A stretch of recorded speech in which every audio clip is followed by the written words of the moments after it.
Sejam bem-vindos a mais um episódio do Supremo Cast. Esse é o nosso 23º encontro e eu estou aqui com o professor Francisco, mais conhecido como Chiquinho. Como você está? Bom dia, boa tarde, boa noite, boa madrugada, ouvintes do Supremo Cast. Eu estou feliz por ter voz de fala, por ter lugar de fala. Lugar de fala. Exatamente, em um segundo episódio da temporada. Qual foi o outro que você teve lugar de fala? O de procrastinação, é óbvio. Ah, você é um procrastinador, entendi. Mas ela... Eu pelo menos admito Mas minhas ela... falhas. Eu também. Aham. Mas ela teve lugar de fala no primeiro e no segundo, cara, ou só no segundo?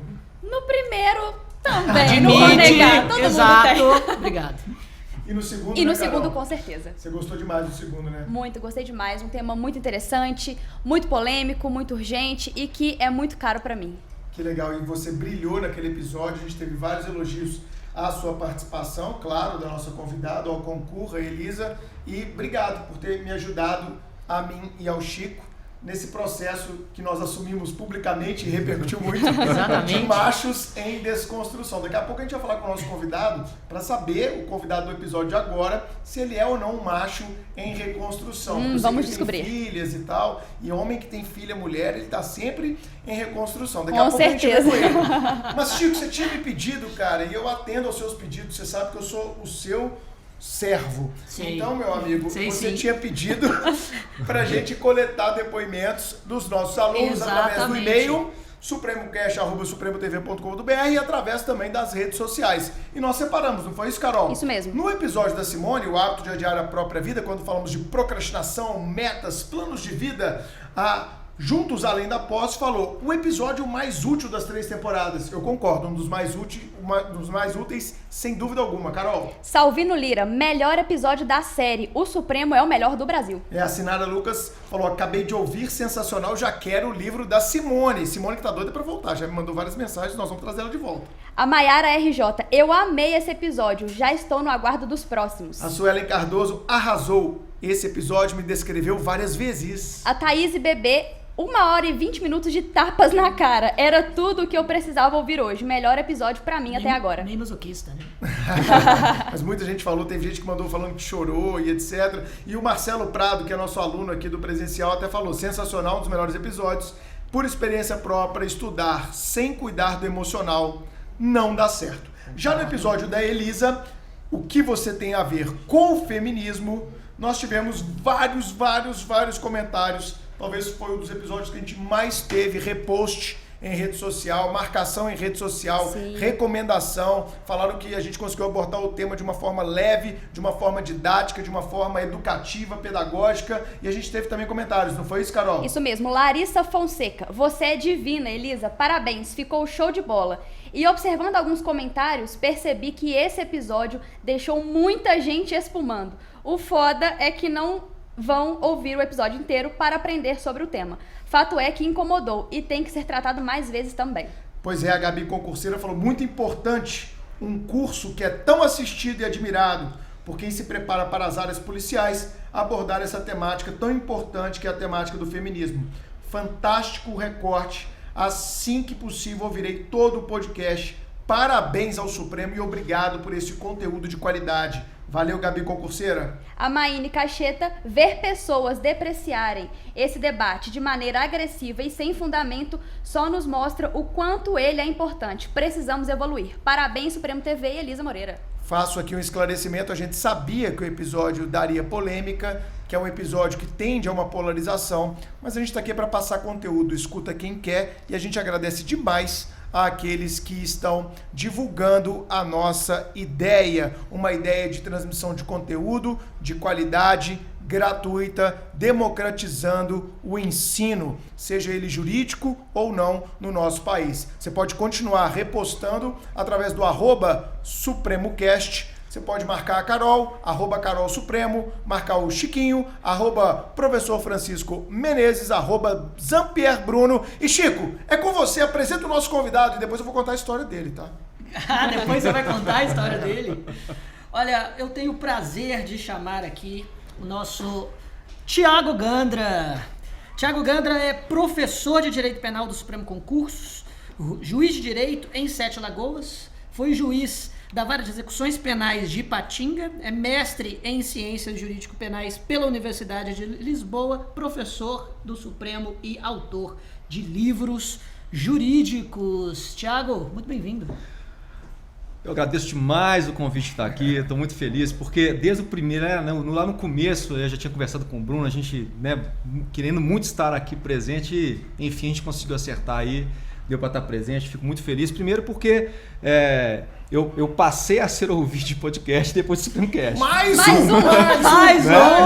Eu não era um ambiente que me deixava confortável, mas e aí eu percebi que tem muita coisa interessante. Muita. E aí comecei a finalidade do Tem Supremocast muita coisa boa, não essa. tão boa quanto o Supremo, mas tem muita coisa boa. Humildade é a nossa marca, né? Melhor da podosfera, afinal. Melhor da podosfera, é o nosso lema. Mas enfim, e eu já tenho essa ligação com o Supremo já há algum tempo, né? Desde quando eu passei no concurso ainda, pouco antes de ir, eu lembro, a gente teve uma reunião, eu, Bruno e Fred, Eu lembro. no prédio lá na Contorno ainda, uma salinha, e a gente ali acertando algumas coisas, mas depois fui embora pro interior, né? Aí ficou difícil o acesso. Você tá no Supremo desde quando, cara? Pô, aquela época é 2010, né? 12 por ali, né? Não, 11, 12. 2010 eu dei uma primeira aula, né? E dali pra frente, acho que foi 2012 que eu comecei a mesmo a dar mais aulas, mas mesmo assim era muito difícil porque vida É um anterior colega da aula, PF, né? O nosso amigo Isso, comum, Felipe Felipe, Baeta, formou que é comigo. delegado federal lá em Divinópolis, aqui no interior de Minas, me mandou uma mensagem, ó, tem um colega meu de faculdade muito bom, o cara passou para juiz agora aqui em Minas, queria te indicar ele, eu falei, ó, Baeta, manda para mim o contato aí, a gente começou e hoje o Thiago brilha, essa é a história, cara, foi um amigo em comum que indicou o Thiago, Entendi. Então ele tá aí com a gente. Pensei que seria uma história, né? Um pouco Não, mais não, constrangedora. Ele é da cota da peixada dos amigos, entendeu? Entendi. Os amigos não falam mal. História engraçado, porque história constrangedora de mim, ele sempre conta. Claro, cara, você é o co-host, você acha que eu vou envergonhar os nossos Não convidados? estou no grupo dos amigos. Não, você não é meu amigo, Chico. Entendi. Você é meu colega de profissão aqui do Supremo Cast. Nossa. Toma, chupa Meu essa. Deus. Chupa essa, tá? Desculpa. Vamos lá. Tiagão. O Chiquinho ficou vermelho de novo. Ele, cara. ele sempre fica brincadeira. Eu não vermelho. estou vermelho. Olha Não isso. estou, as pessoas estão vendo pela câmera. Chiquinho, você sabe que você é igual um filho pra mim, tá? Você é da família, tá bom? Fofo. que Coloca na edição aí. Oh. Vamos lá. Tiagão, é uma honra ter você, um dos magistrados aqui do time Supremo. A gente vai precisar te chamar de excelência hoje ou não? Nunca. Que Jamais. ótimo, cara. Muito Jamais. obrigado, muito obrigado. Eu odeio esse formalismo do direito. Nossa, Não sei se o ouvinte nojento. gosta, mas eu acho um saco. Sempre achei um saco o formalismo do direito. Mas faz parte da cultura jurídica. Bom, o tema que nós elegemos, né, Chico, é um tema urgente e ele faz parte de uma série. Muitos pedidos foram feitos pra gente desde o último dia 24 de dezembro de 2019, quando foi promulgada e publicada no mesmo dia a Lei 13.964, conhecido como pacote do Sérgio Moro, pacote anticrime e que agora vem sendo apelidada de Lei Anticrime. Vale lembrar que na segunda temporada a gente fez um episódio todo especial sobre o projeto de lei até então que tramitava no Congresso, projeto de lei esse que foi totalmente alterado dentro do Legislativo. Nós discutimos a proposta inicial encaminhada pelo Ministério da Justiça. Eu peço que você escute esse episódio também lá da segunda temporada, porque ele é construtivo para o nosso papo de hoje, porque o papo com o Thiago vai ser sobre a lei anticrime e eu já insisto, essa lei traz profundas alterações no nosso sistema penal e processual penal e ela vai fazer parte, esta lei anticrime, de uma série de episódios que nós iremos gravar. Só para deixar o ouvinte atento, já temos uma gravação agendada com o professor Marcos Paulo, de processo penal aqui do Supremo, para a gente abordar outros pontos. Então, em breve, você vai ter acesso. Então, fique ligado, você vai estudar a lei anticrime através do Supremo Cast. E qual foi a pauta da lei anticrime, Chico, que a gente separou para o episódio de hoje? No episódio de hoje, aproveitando a sapiência do nosso convidado. Sapiência. Legal. Nós vamos estudar a modificação na lei de execução penal e na culminação das penas no ordenamento jurídico brasileiro. Perfeito. É um tema muito importante e que com certeza vai cair em provas no ano de 2020. Não tenho a menor dúvida disso. Concorda, Chico? Concordo plenamente. Acredito que o pacote anticrime, ele será objeto dos principais concursos, primeiramente na sua literalidade, as mudanças serão cobradas em provas objetivas, e eu acredito que em um segundo momento, talvez ainda esse ano, uma noção crítica e até criminológica deste pacote pode ser cobrada em concurso público, principalmente nos concursos de defensoria, de magistratura, de Ministério Público, e justamente por isso também será o nosso objetivo, não só comentar as mudanças mais pontuais da lei, como também mergulhar no universo da política criminal, aproveitando, mais uma vez, a sapiência do nosso convidado. Sobremaneira, né, Chico? Em prova discursiva e em prova Claro, oral. Em prova de primeira exatamente. fase, vocês podem esperar para o ano de 2020 as mudanças da lei seca. Exato. E numa prova discursiva e oral, você com certeza vai se deparar com os motivos, as razões, os fundamentos, as eventuais críticas, as eventuais intervenções jurisprudenciais dos tribunais que já estão sendo feitas sobre esse pacote. Se eu fosse um examinador de concurso público de prova oral, sabe qual que é a primeira pergunta para quebrar o gelo que eu faria para o candidato? O que é sapiência? Não. Doutor, existe alguma lei penal pró-crime? Essa foi uma crítica que a gente fez na segunda temporada. O nome já começa muito ruim, né? Pacote anticrime. Horroroso, horroroso. Porque, não sei se você concorda, Thiago Gandra, mas assim, se toda lei penal tem o objetivo de combater e controlar o fenômeno criminal, toda lei penal é anticrime. Logo, o pacote anticrime tem esse nome, primeiro, por uma razão de marketing, segundo, por uma razão um pouco mais sombria, que é antagonizar as pessoas que têm críticas pontuais sobre as modificações que estão no projeto. Você é pró-crime? Exatamente, porque se você é anti ou anticrime, você está a favor dos criminosos. Sem nenhuma dúvida. Aliás, a gente vive atualmente, né, um momento nebuloso para o direito penal. Exato. Eu diria, para não dizer trágico. Exato. Porque hoje nós estamos vivendo Obrigado. um momento em que, ainda que com todas as críticas, né, porque o direito funciona assim, né? Você pode não concordar com algum aspecto, mas enfim, se aquilo tá feito, vai ter que estudar aquilo e vamos trabalhar com aquilo e ver Sim. como que aquilo vai funcionar. Só que hoje virou uma guerra política Exato. através do direito penal. Perfeito. Né? Porque a gente sabe que as modificações legislativas de alguma maneira podem impactar o grupo político, adversário, Claro. enfim.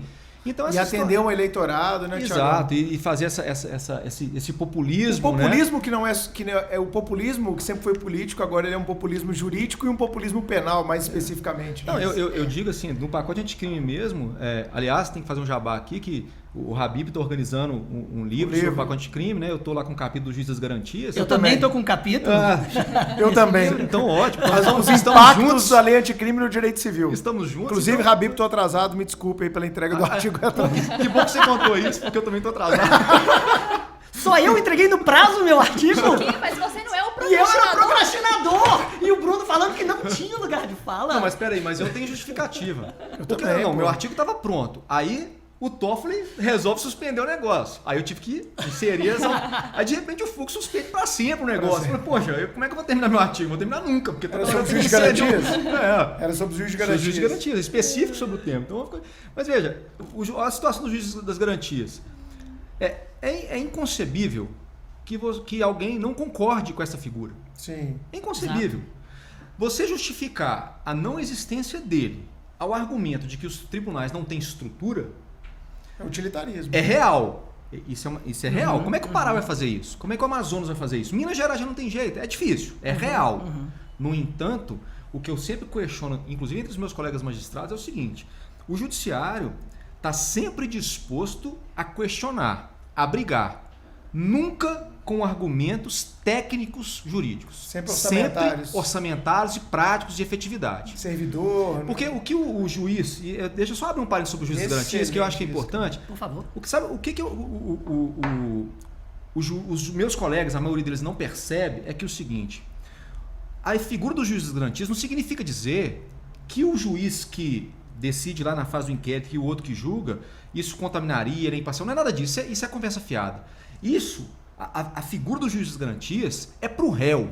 Claro. É porque você imagina... Por isso que a OAB defende tanto. Claro, é porque Exato. você imagina o seguinte, pensa a seguinte situação: de repente, você é acordado às 6 da manhã pela polícia batendo na sua casa. O cara te apresenta um mandado e fala assim: ordem do Dr. Tiago, Pá, entra e faz uma busca e apreensão. Daqui a pouco vem ao processo uma interceptação telefônica. Ordem do Dr. Tiago. Porra, de repente você tá preso. Quem? Ordem do Dr. Tiago. Aí, no dia que o cara vai ser julgado, ele senta nessa audiência. Quem que é esse aí? Ah, esse é o Dr. Tiago. Falou, pô, Fudeu, acabou. Fudeu, Já o era. cara me prendeu, mandou na minha casa. Não tem jeito. Veja, pra mim, Dr. Tiago, não influencia em nada. Porque as minhas decisões são técnicas. Mas você não foi imparcial desde o começo? Não há nenhum problema com relação a isso. O que eu vejo, cara, é tudo bem. Eu já trabalhei em 200 mil operações, já toquei operação a dar com pau na minha vida. E, cara, se eu tô convencendo o juiz da culpabilidade de um investigado, desde a fase inquisitorial, e depois o Ministério Público entendeu que eu estava correto na conclusão da minha investigação, fez uma denúncia, e você é o juiz que está prevento para julgar aquela causa, é achar também um pouco pueril que você vai julgar no lixo toda aquela fase de conhecimento prévio que você teve. E, peraí, e se você acreditava que não havia culpabilidade, esse inquérito, essa investigação, muitas vezes ele é natimorto. Quantas vezes eu levei a investigação para o juiz, onde eu achava que tinha fundamento para pedir medidas constritivas de direitos fundamentais, o juiz falou, eu acho que está pouco fundamentado, não vou decretar. Volta para sua casinha, faça seu dever de casa direito, e eu voltava na humildade e tentava produzir mais prova. E às vezes eu falava, o juiz tem razão, eu sei que o cara é vagabundo, mas eu não consegui produzir prova contra ele. Recolho meus carrinhos, né? Subo do play, não tô brincando mais, e o juiz, ele foi imparcial lá atrás. Então, cara, eu acho que assim, a OAB grita alto, eu entendo a grita da OAB, de alguns professores, etc., que são advogados, alguns defensores públicos, eu entendo. Mas eu acho, cara, que o argumento ele é um tanto quanto falacioso. Como aquilo que você falou, como se o juiz tivesse sido parcial num momento e aí no segundo momento ele tivesse que ser imparcial. Peraí, ele foi imparcial desde o primeiro momento. Isso a galera não tá percebendo. Quando ele decretou, ele pode... Eu já entendi, juiz. Ele pode indeferir. Claro. Isso, e outra, meu amigo, se você deferiu a interceptação telefônica e essa interceptação não gerou nada, o Ministério Público nem vai denunciar. E lá na frente, com outros elementos de prova, você pode entender. Realmente, naquela época eu deferi a interceptação telefônica, mas eu vi que depois os elementos indiciários que lá foram levantados não se comprovaram, não viraram provas. Então, cara, eu vejo uma grita, eu vejo um desespero muito grande. Eu não sou absolutamente contra. Vou repetir, eu não sou contra o juiz de garantias, mas eu acho, às vezes, pueril o tipo de discussão. Eu não digo pueril, eu digo de discussão de pessoas que nunca sentaram para tocar uma investigação, nunca tiveram presentes na fase inquisitorial. Eu acho que há argumentos para os dois lados, mas que nós estamos desequilibrando a balança. Exato, e reforçando os argumentos, de certa forma, para os dois lados, eu tenho até que dizer que eu não tenho uma consciência completamente formada sobre isso, mas porque me falta ainda informação, me falta que eu me debruce sobre o tema, mas a ampla defesa e o contraditório não existem na fase inquisitorial. Sim. E há uma razão pela qual todas essas provas devem ser repetidas perante a instrução. A figura do juiz de garantias reforça a ampla defesa e privilegia o contraditório, dando para a defesa técnica uma chance real de convencimento. Sim. E além disso, impede, ou pelo menos dificulta, aquela figura do juiz inquisidor que desde o início das investigações quer produzir prova de uma forma específica para que ele possa condenar lá na frente. Ô Chico, mas vamos lá, cara. O Thiago trabalhou muito tempo na execução penal, em vara criminal. Eu trabalhei, 17 anos com isso, cara. É muito difícil você ver um juiz que quer ferrar um réu desde o começo. É difícil na prática, cara. Isso é duvidar da imparcialidade do juiz natural. Sim, mas as garantias são feitas justamente para esses cenários excepcionais. Sim. E as garantias precisam brilhar justamente nesses cenários excepcionais, para proteger o inocente. Eu concordo, não para proteger o culpado. Esse é o ponto. Ótimo. Eu acho legal, eu acho interessante, mas eu acho que nós estamos tratando de forma pueril o papel da magistratura no Brasil. É como se todo juiz fosse irresponsável, e isso pode ser até um reflexo do lavajatismo. Isso pode ser um reflexo de lavajatismo, a meu ver. Não, tá? provavelmente é. Tanto é que o Moro era contra, né? É claro que ele era contra, né? Pois é. Porque, né? Então isso pode ser um reflexo de um pêndulo que está sendo desse jogo jogado. Sim, aí. e é por isso que eu não tenho uma opinião completamente formada sobre Eu repito, cara, eu entendo os argumentos de quem é a favor, mas eu faço ponderações contra e eu tenho visto muito mais argumentos a favor. Você pensa, cara, sobre isso aí? Não, olha só, o que eu acho disso tudo é que é preciso ser discutido. Não se discute nada. E é mais importante, é preciso refletir nas consequências que a adoção desse modelo vai gerar. Porque aí eu vou falar com um colega meu, viro para ele e falo assim, ó, sabe aquele artigo do CPP que fala que você pode ouvir quem você quiser? Acabou. Não tem jeito, porque você não pode ter iniciativa probatória, você não pode. Ah, não, mas eu acho que... não, e aí você vai falar com testemunha referida. Meu amigo, se o MP não requerer... Problema dele, você vai ele ouvir? que é parte, é você não pode ouvir a testemunha referida mais. Os meus colegas não concordam. E a maioria da magistratura não concorda com isso. Mas isso vai trazer uma maior responsabilidade do Ministério Público também. Muito. E isso está sendo pouco dito. E aliás, é uma crítica que tem que ser feita ao Ministério Público, porque, e assim, é óbvio que nós temos excelentes colegas de Ministério Público, né? Grandes colegas. Mas nós temos, assim como temos também magistrados, colegas do Ministério Público descompromissados com a produção da prova. Omissos, né? Omisso em relação à que produção da prova. Que meramente repete o inquérito. Então, assim, é capaz de, durante uma audiência, uma testemunha relatar a prática de um crime e o Ministério Público nada requerer. E aí o juiz de ofício é que determina que vá a investigação policial, porque o Ministério Público não sabe o que está acontecendo. E o que aconteceu naquela primeira mudança de 2008, quando as perguntas passaram ao Ministério Público. O promotor não sabia perguntar, pô. Eu já fui muito audiência que o promotor Toda pergunta assim, é induzida. Ele estava de blusa vermelha? Falou, doutor, me ajuda, você não pode perguntar se ele estava de blusa vermelha. Aí, não, mas você falou, olha, se você perguntar assim, eu não tenho como impedir que a defesa também pergunte assim. Então, ou você melhora as perguntas, ou então eu também vou deixar o advogado perguntar de forma livre. Porque como é que eu vou filtrar som? Eu não posso fazer isso. Eu já trabalhei com excelentes promotores, né, na minha carreira policial. Que aliás são a maioria. São a maioria. Mas já cheguei em alguns, Chico, que o cara vê lá o delegado na sala de audiência, né? Arrola a gente sempre como testemunha. Você que vai fazer concurso para delegado pode se acostumar. Você, né, Thiago? Sempre o delegado é chamado, principalmente quando se trata de uma investigação mais complexa, que ele foi o presidente da investigação. O promotor, quando você senta na frente dele... Doutor Bruno, boa tarde. Boa tarde, doutor. Faz um resumo aí da investigação pra gente. Aí vem o momento palestrinha. Momento palestrinha, né, cara? Aí deixar o professor falar, né, Chiquinho? Né? Aí você aperta o play. Um dia eu tava na minha sala e o agente chegou com uma notícia crime, aí nós fomos investigar, vimos que havia credibilidade, instauramos um inquérito, né? 8 horas de depoimento depois. Isso aí tá igual juiz de vara de carta precatória.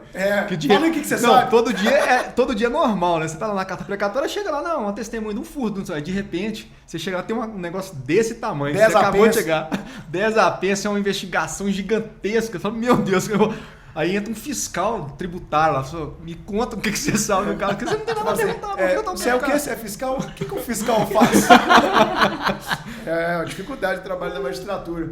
Mas, Carol, eu acho muito legal esse programa nosso, porque é a primeira vez que a gente traz aqui para o Supremo Cast um debate que eu tenho que confessar para os meninos que é uma das principais críticas que eu tenho ao direito penal, uma crítica de um civilista, mas que joga nas duas, né, como delegado, e é a crítica do baixo nível não no sentido chulo, mas do pouco que se discute no Brasil execução penal. Eu acho, na minha visão, vocês podem me criticar, eu vejo muita gente teorizando demais coisas que nunca vão acontecer. Aquelas teses que em sala de aula eu brinco, tese de maconheiro, né? O cara vai para Holanda, vai para Bahia, vim aqui, ó, achei aqui, vou escrever uma tese aqui louca. E tá bom, bicho, mas qual que é a efetividade dessa pesquisa para o direito penal? Eu vejo que nós precisamos levantar o debate sobre a execução penal no Brasil. A gente discute a efetividade do processo, a gente discute a execução civil, cumprimento de sentença, o quanto a execução civil evoluiu no Brasil, né? Código de 39, Código de 73, Código de 2015, o CPC sempre buscando melhorias, claro, porque é um lobby, são interesses econômicos, interesses de grandes empresas, lobbies congressuais, então a gente vê a execução civil sempre se mexendo em prol da efetividade do processo, né, das ondas de Mauro Capelletti, por aí vai. Cadê o penal, a discussão da execução penal? Por quê? Você tranca o cara lá e foda-se, velho. Não vai trabalhar, não vai estudar, não vai fazer porra nenhuma. Né? Se não tiver rebelião, tá bom. Os códigos de conduta lá dentro da cadeia são os códigos de conduta dentro da cadeia. Aí o advogado também já não tá preocupado porque o cara não tem dinheiro pra pagar o honorário. Aí vai preocupar só quando tem uma progressão de regime. Aí o AB caga pra aquele dali também. Vamos rasgar o verbo. Na gíria atual é ele que lute. Ele que lute. Essa gíria é ótima. Eu que lute. O dia me mandou, eu que lute, né, professor? Eu, oi? Depois eu conectando. Mas é isso. Essa moçada jovem, né? Com essas moçada jovem da idade aí, né? Moçada já entrega idade, né? Mas é muito bom a gente poder discutir execução penal em alto nível, utilizando isso aqui dos conhecimentos. Hoje nós somos espectadores, hein, cara? Somos sim. E o Chiquinho tá super feliz com isso que você acabou de falar. Olha a felicidade dele. Exatamente. Sobre falar da execução penal. Na verdade, cabe até um momento palestrinha. Olha. A Carol fez uma vinheta pro momento palestrinha. Eu ouvi, sensacional. Tocou agora, inclusive. Mas um rápido momento palestrinha e respondendo um pouco a indagação do Bruno, a teoria do delito é realmente muito mais evoluída dentro da dogmática penal do que a teoria da pena. Muito mais. Isso se dá, em parte, por conta da finalidade da pena dentro da filosofia do direito e dentro da filosofia do direito penal e, é claro, dentro da história do próprio direito criminal. Especificamente, falando um pouco do Brasil, mas também do mundo, a pena de prisão ela é extremamente recente. Extremamente recente. Basicamente, na execução penal, os doutrinadores quase sempre falam que no momento pré-iluminismo penal, que aconteceu lá mais ou menos na metade do século XVIII, tudo que a gente tinha eram trevas. Justamente porque o direito penal se prestava muito mais a regulamentar e a, digamos, positivar e defender o direito do soberano para com os administrados do que qualquer coisa. A partir do liberalismo, do iluminismo, os direitos humanos são trazidos para o direito penal. Entretanto, em um primeiro momento, a pena é vista ainda como a retribuição do mal causado. E a pena de prisão nasce dentro desse espectro também sobre determinadas influências utilitaristas do novo capitalismo pós-industrial que estava nascendo. O próprio Michel Foucault fala no Vigiar e Punir que o nascimento das prisões, das fábricas, são absolutamente dependentes. Não é? A prisão servia em prol de docilizar o corpo do preso para condicioná-lo ao trabalho fabril. E a partir disso, mais ou menos no final do século XIX, início do século XX, a ideologia positivista chega à execução penal, trocando em miúdos. Toda aquela revolução científica chega no direito penal sob o formato de utilizar, entre aspas, de uma certa engenharia social para a ressocialização do preso. E por isso que o positivismo e a ressocialização e a nova função do Estado, não só como mantenedor de direitos, mas como prestador de direitos sociais, também reformula a prisão. Então você tem aportes de vários pontos. Só que desde o início dessa história, a doutrina estava evoluindo a dogmática da teoria do delito. Enquanto a dogmática da teoria da pena ficou capenga, às vezes sofria aportes de uma corrente filosófica, às vezes percebia-se que essa corrente filosófica de nada tinha verdadeiramente a contribuir, depois os aportes vinham de outra teoria, e a gente tem uma coxa de retalhos imensa, vários pontos de vista sobre a finalidade das penas, muitos deles excludentes entre si, e no final da década de 90, aí início do século XXI, uma nova teoria, digamos, gerencialista, que vê os presídios como gestor de riscos sociais, está tomando conta da execução penal, de forma que a finalidade agora é de neutralização seletiva. Abrindo-se mão de todas as teorias de prevenção especial, de prevenção geral, que inclusive tem, né, digamos, fundamentos diferentes ao longo dessa história do século XX. Então, é uma confusão completa dentro da teoria da pena e uma linearidade, ainda que parcial, dentro da teoria do delito. Chico, e também discutir esse tema é muito importante para a gente conseguir sanar as dúvidas dos operadores do direito sobre as tantas mudanças que aconteceram com essa nova lei. Sim. E também para a gente conseguir discutir sobre a APAC, né? Claro. Sobre como a APAC se coloca como uma possível alternativa a uma execução penal. E eu acho interessante trazer esse tema, já que o professor tem um livro, né, sobre as APACs. O que você acha, Chico? Exatamente.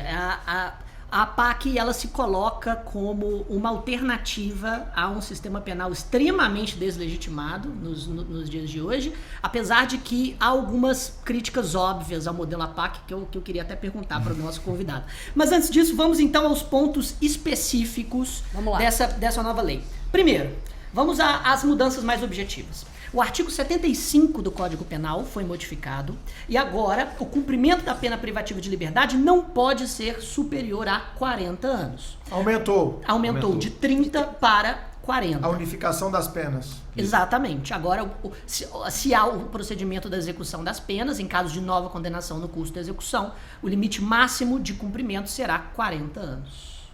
Nós teve uma decisão relativamente recente, no informativo do STF, agora eu acho que eu não anotei ele aqui, mas foi um voto vencido na primeira turma. Marco Aurélio e Fux ficaram vencidos, por quê? Porque a defesa questionava o fato de que a aplicação da súmula 715 tornou a pena perpétua.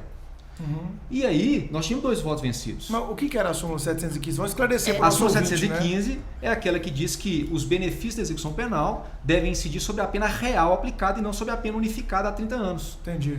Então o que acontecia? Dependendo da pena que o cara tem, ferrou. fica eterno. Ele não sai Verdade. nunca. Ele não progride nunca do fechado para o semiaberto. Ainda mais dependendo da idade dele. Aí não vai mesmo. Então isso foi questionado. E na primeira turma do STF teve voto vencido. Isso chama atenção por quê? Porque agora passou para 40. Então a discussão ficou mais acesa ainda, porque agora ficou mais difícil. Já que em tese, né, quando nós falamos de rigor, né, penitenciário, essa unificação em 40 anos torna a pena ainda mais grave. Claro, mas será que não era essa a ideia de endurecimento? É claro que é, pô. Claro, Claro que é essa ideia. Essa é a ideia. Aliás, essa é a crítica. Vocês acham subjacente que se legítimo, faz. democrático isso? Bom, como eu estava falando no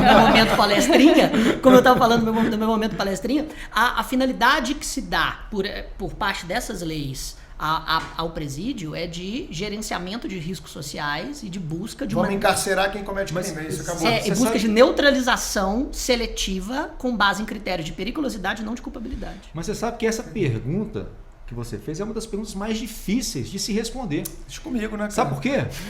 Olha só, às vezes eu vou dar uma palestra e tal, e aí você defende ali alguns posicionamentos com relação à execução penal, enfim, alguma coisa mais branda, especialmente algumas coisas que acontecem na prática. Eu posso até dar um exemplo aqui. Pega o sujeito com um borozinho lá de maconha na unidade prisional. Aí vem falta grave, não sei o que, uso de droga dentro da unidade prisional. Lá na unidade prisional ele foi punido administrativamente, perdeu visita, 30 dias, mudou de cela, aquela coisa toda que eles aplicam lá, e aí vem uma falta grave. Aí você vira e fala assim, poxa, se eu regredir o regime desse cara por causa disso, ele vai ficar preso mais 1 ano. Se ele tivesse fumado na porta da delegacia, ele não ia ser preso.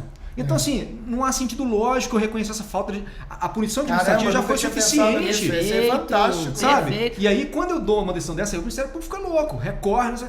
Rapaz, mas raciocina comigo. Quebra do princípio da proporcionalidade. Sabe? Vamos pensar. Aí, quando você fala isso, eu estou falando de um exemplo, né? Mas aí você fala de um crime mais grave, numa palestra, por exemplo, pessoa, mas é um absurdo, você defendendo um criminoso e tal. Falou, gente, deixa eu explicar uma coisa. Se eu for a vítima do crime, eu também vou ficar puto, porra. Eu quero matar o cara. Mas eu, assim... Mas se eu for pai do criminoso... Mas se eu for pai... Exatamente, se eu for pai do criminoso... Mas então a vítima não pode discutir direito penal. Isso eu aprendi com o professor Sheila Bierrembar no Rio. A vítima... Quando você chegava com o argumento de vítima, a vítima não pode discutir direito penal. Mesmo porque a prestação dada pelo direito penal não se preocupa com a vítima. Exato. Eu sei, se preocupa. A vítima é direito civil, meu irmão. Exatamente. Daí é que Exatamente. essa pergunta é a mais difícil de se responder. Porque quando a gente se vê inserido nessa sociedade... com escalas de violência inimagináveis, né? Para um país que, assim, o grau de evolução econômica do Brasil não deveria, né? Ou melhor, o país não deveria viver esses níveis de violência. Sim. Pelo menos não deveria. Claro né? que não, com a economia claro que tem, com a potencial econômica que tem. E aí, quando você traz isso para a realidade das pessoas, poxa, qualquer um ficaria indignado, qualquer um quer um endurecimento. E é difícil você argumentar contrariamente. Com certeza. Né? Até a eu ideia, mesmo, às vezes, tenho dúvida. É a mesma ideia. Eu acho que o Supremo Cast ele tem um viés muito legal e talvez essa seja uma das razões do nosso sucesso, divagando um pouco e faltando um pouco com humildade também, é que a gente tira as discussões da obviedade, que é a discussão do senso comum. O senso comum diz que o feminismo é mimimi, é uma luta inglória de quem é esquerdopata. Isso é senso comum. Da mesma forma que você pensar pena parece que é fugir desse senso comum. E a gente está aqui para fugir mesmo do senso comum e trazer juízo crítico. A gente escuta podcast para sair do senso comum. Porque se eu quiser ficar no senso comum, eu escuto rádio. Ponto final. Rádio, TV, Jornal Nacional. Exatamente, eu vou para a mídia tradicional. Se eu quiser ficar no senso comum, eu escuto podcast para sair desse senso comum. Mas você falou um ponto aí, o cara é encontrado, e isso é uma realidade dos nossos presídios. Eu interceptei muita gente que estava presa, tinha várias operações com interceptação telefônica de cadeieiro, que a gente chamava, né, na polícia, e é complicado, porque o telefone é usado o tempo todo e tal. E você falou uma coisa legal, talvez não fazer uma regressão de regime, mas às vezes aquela punição do cara ser mudado de cela, mudado de pavilhão, ficar sem visita íntima, de repente, ela é muito mais efetiva para combater aquele tipo de delito intramuros, do que uma regressão de regime, além da proporcionalidade. E nós temos que falar a realidade sempre, jornal. Hoje, o juiz de execução penal, ele trabalha como gestor de vaga. Perfeito. Então ele não pode se dar o luxo... Peraí, não, para tudo. Isso é uma frase muito forte, muito importante. Mas é verdade. Você foi juiz da VEC. Repete, cara, vamos lá? Não, aí o pessoal fala, não, mas foi da VEC de Ipatinga. A minha VEC de Ipatinga... Ipatinga é uma cidade muito grande, para quem é do Brasil inteiro não conhece. Ipatinga é da região do Vale do Rio Doce aqui. É uma região Vale muito... do Aço. Vale do Aço, região metropolitana, a região metropolitana do Vale do Aço hoje, em termos de população carcerária... Mais de 1 milhão, né? De pessoas. De habitantes é mais de 1 milhão, eu acho. Não, né? dá menos. Dá menos. Juntando Timóteo, Coronel Fabriciano, 440 mil, 450 mil pessoas, mais ou menos. Em Ipatinga, eu tinha uma população carcerária numa unidade prisional de cerca de 1.200 a 1.500 presos. Uma unidade prisional, 4 blocos. Né? E mais o Ceresp, que foi totalmente destruído numa rebelião em 2016. Para quem não sabe, não é de Minas, é uma detenção provisória. Isso, o centro, né, de acabaram-se com as cadeias em delegacias em Minas e fizeram o Ceresp há uns 15, 20 anos aí, né, que tem o Ceresp por aí. Exato.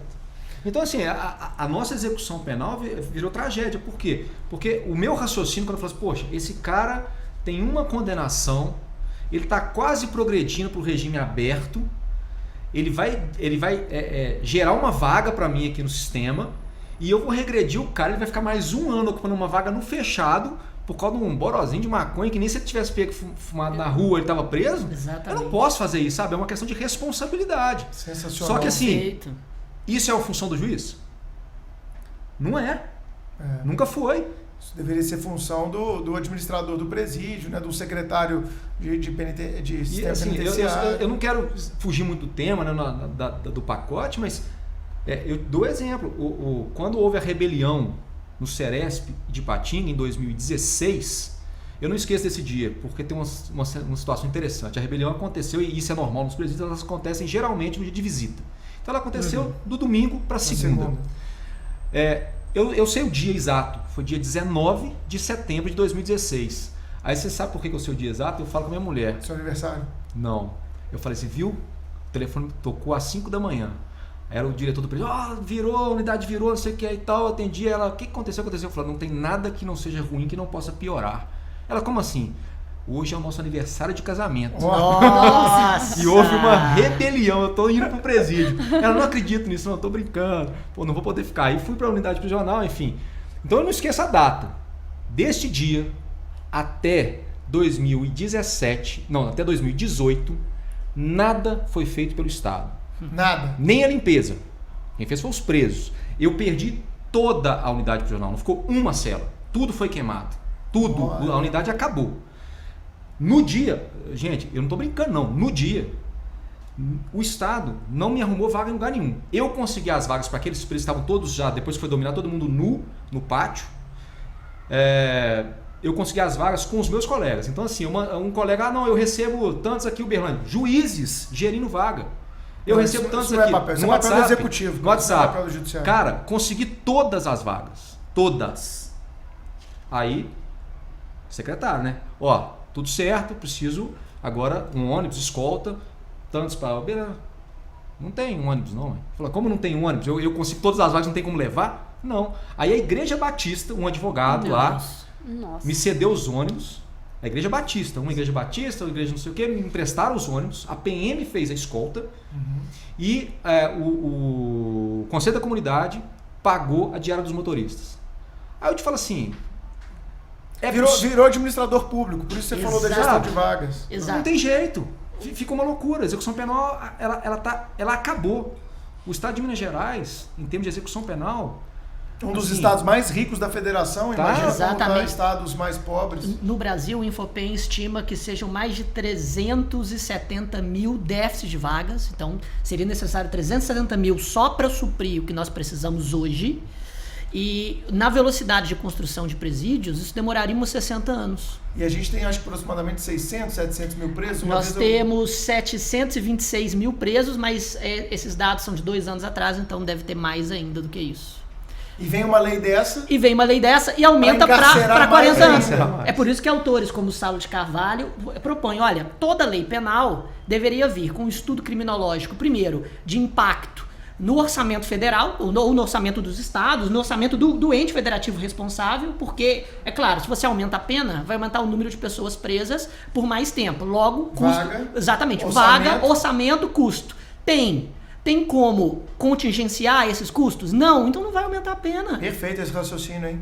Pelo amor de Deus. Perfeito. E além disso, um estudo de impacto criminológico sobre as efetivas diminuições da criminalidade estimadas a partir de um aumento de pena. Olha que fantástico. Quem está nos ouvindo e está na faculdade, pode mandar esse episódio no grupo do WhatsApp da sala. Por favor. Porque esse é um debate super legal de vocês conduzirem com os professores universitários. Por que não? A gente precisa debater isso no ambiente acadêmico. E mais, olha um TCC, um trabalho de conclusão de curso, pronto para você na sua mão. Direito administrativo e direito penal. Olha isso. Olha que trabalho maravilhoso. A lei anticrime e a execução penal. Pronto. Pode ser um baita de um tema para você desenvolver junto ao seu orientador na faculdade. E uma das mais drásticas mudanças com o pacote anticrime foi justamente a progressão de regime.